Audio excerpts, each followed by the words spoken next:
दोस्तों, दिनाक्षी short hand में आपका स्वागत है। अगर आप चैनल पर नए हैं तो चैनल को सब्सक्राइब करें और बेल आइकन ज़रूर दबाएं।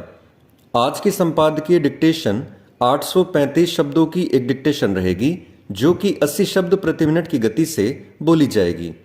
अगर आपको उस डिक्टेशन की स्पीड को 100 शब्द प्रति मिनट करना हो तो आप YouTube पर स्पीड के ऑप्शन में जाकर स्पीड को 1.25 कर सकते हैं। इस डिक्टेशन की डेमो आउटलाइंस आप हमारे टेलीग्राम ग्रुप से प्राप्त कर सकते हैं। और अगर आपको इस संपूर्ण संपादकीय मैटर की सभी एडवांस आउटलाइंस और वाक्यांश की आवश्यकता है तो आप हमारा editorial special paid batch join कर सकते हैं। एडिटोरियल स्पेशल पेड बैच में दी गई एडवांस आउटलाइंस और वाक्यांश की सहायता से आप शॉर्ट हैंड को 120 प्लस की गति में लिखने में सक्षम होंगे। इस बैच को ज्वाइन करने के लिए आप डिस्क्रिप्शन बॉक्स में दिए गए मोबाइल नंबर पर व्हाट्सएप कर सकते हैं। तो चलिए डिक्टेशन को स्टार्ट करते हैं। डिक्टेशन 5 सेकंड बाद स्टार्ट होगी। Ready, start. भारत के प्रति अमेरिका की दिलचस्पी किस तरह बढ़ती चली जा रही है, इसका ताज़ा प्रमाण है दोनों देशों के विदेश एवं रक्षा मंत्रियों की बातचीत के पहले भारतीय प्रधानमंत्री के साथ अमेरिकी राष्ट्रपति की वार्ता। यूक्रेन पर रूस के हमले के बाद से अमेरिका ही नहीं, उसके सहयोगी देश और विशेष रूप से यूरोपीय देश इस कोशिश में लगे हैं कि भारत उनके साथ खुलकर खड़ा हो जाए।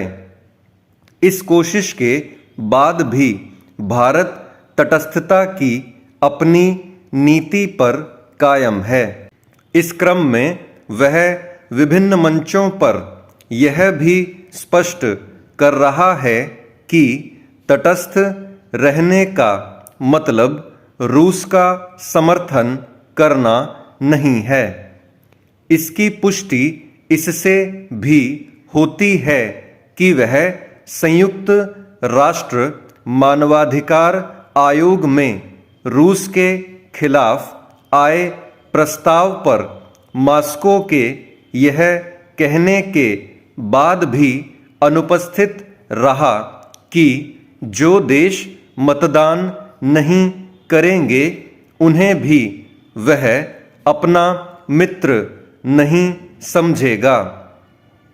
इसके अलावा इसकी भी अनदेखी नहीं की जा सकती कि संयुक्त राष्ट्र सुरक्षा परिषद और महासभा में रूस के खिलाफ आए प्रस्तावों पर मतदान से अलग रहने के बाद भी भारत यह कहता रहा कि यूक्रेन की संप्रभुता का उल्लंघन स्वीकार नहीं और युद्ध रोककर बातचीत से मसले को सुलझाया जाए।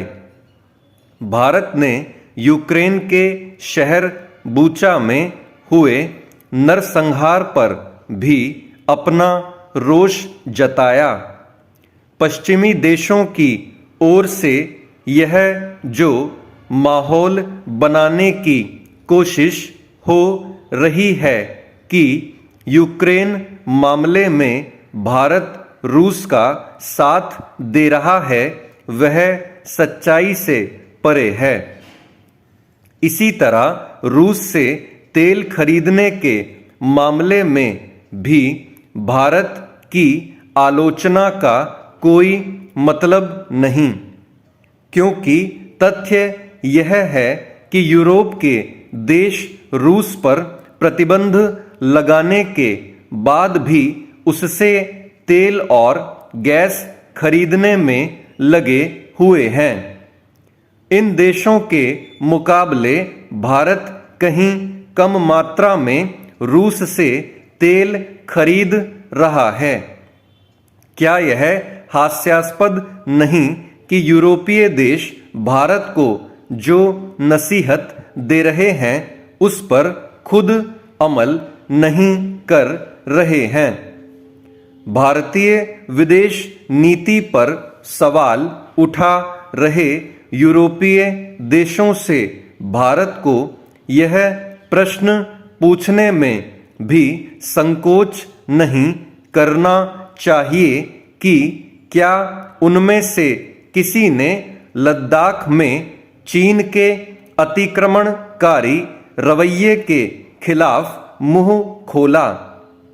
निसंदेह भारत इस उम्मीद में रूस से दूरी नहीं बना रहा कि वक्त आने पर वह चीन पर दबाव बनाने में सक्षम होगा।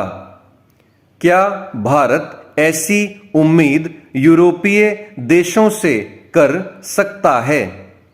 इसी तरह एक सवाल यह भी है कि क्या अमेरिका भारत को वह रक्षा सामग्री देने को तैयार है जो वह रूस से हासिल करता है? यदि नहीं तो फिर अमेरिका यह क्यों चाह रहा है कि भारत युद्धक सामग्री के मामले में रूस पर अपनी निर्भरता कम करे? जब अमेरिका इन सवालों से मुंह मोड़ने से बचेगा तभी उससे संबंध और प्रगाढ़ होंगे। चेंज।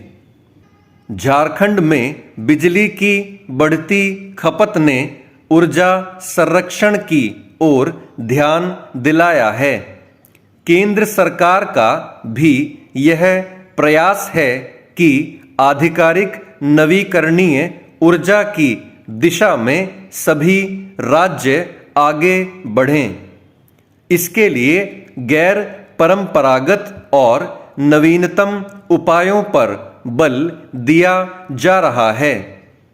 झारखंड देश के ऐसे राज्यों की सूची में शामिल है जहां अदालत परिसर पूरी तरह सौर ऊर्जा से जरिए संचालित हो रहे हैं। खूंटी में कुछ वर्ष पहले प्रधानमंत्री ने इसका उद्घाटन किया था। लगातार इस दिशा में हो रहे शोध और प्रयास यह रेखांकित करते हैं कि ऊर्जा की लगातार बढ़ती खपत के दौर में वैकल्पिक ऊर्जा का उपयोग कर हम इसकी कमी दूर कर सकते हैं। अभी तक सबसे ज्यादा ऊर्जा का उत्पादन ताप विद्युत संयंत्रों से होता है। राज्य में इसकी आपूर्ति सर्वाधिक है, लेकिन इसका बुरा असर पर्यावरण के साथ साथ कोयले के भंडारण पर पड़ रहा है। भूगर्भ कोयले का भंडारण सीमित है और यह समाप्त हो जाने के पहले हम वैकल्पिक ऊर्जा की ओर पूरा ध्यान केंद्रित करें तो भविष्य की मांग के अनुरूप बिजली की उपलब्धता की जा सकती है। देश के कई राज्य सौर ऊर्जा और पवन ऊर्जा उत्पादन के क्षेत्र में बेहतर कर रहे हैं। पनबिजली परियोजनाएं भी बेहतर विकल्प हैं। झारखंड की मौजूदा बिजली की कमी को सौर ऊर्जा के माध्यम से पूरा किया जा रहा है। राज्य सरकार ने सौर ऊर्जा के लिए नीति भी बनाई है, जिसके तहत सरकारी कार्यालयों समेत आवासीय छतों पर भी सौर ऊर्जा उत्पादन संयंत्र की स्थापना की जा सकती है। यह प्रयोग आरंभिक स्तर पर सफल रहा है। आवश्यकता इसे अधिकाधिक प्रोत्साहित करने की है। सौर ऊर्जा घरेलू आपूर्ति के लिए भी बेहतर है। इसके लिए राज्य सरकार की ओर से रियायत प्रदान की जाती है।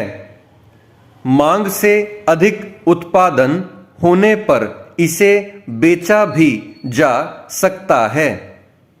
फिलहाल राज्य सरकार ने ऊर्जा संरक्षण उपायों के तहत एक नीति निर्धारित की है, जिसमें भवन का निर्माण भी इस प्रकार करना है ताकि उसमें कम से कम ऊर्जा का इस्तेमाल किया जा सके। इस प्रस्ताव पर मंत्री परिषद की सहमति मिलने के बाद पूरी तरह लागू हो जाएगा। कुल मिलाकर ऊर्जा के गैर परंपरागत उपयोग और इसका संरक्षण बेहतर भविष्य के लिए आवश्यक है। भविष्य में इसी पर मानव जीवन का अस्तित्व निर्भर करेगा। स्टॉप। दोस्तों, डिक्टेशन अच्छा लगा हो तो वीडियो को लाइक और शेयर करें और चैनल को सब्सक्राइब करके बेल आइकन जरूर दबाएं। इस डिक्टेशन की आउटलाइंस आप हमारे टेलीग्राम ग्रुप से प्राप्त कर सकते हैं। तो चलिए अब आपसे अगली वीडियो में मुलाकात होगी। तब तक के लिए धन्यवाद।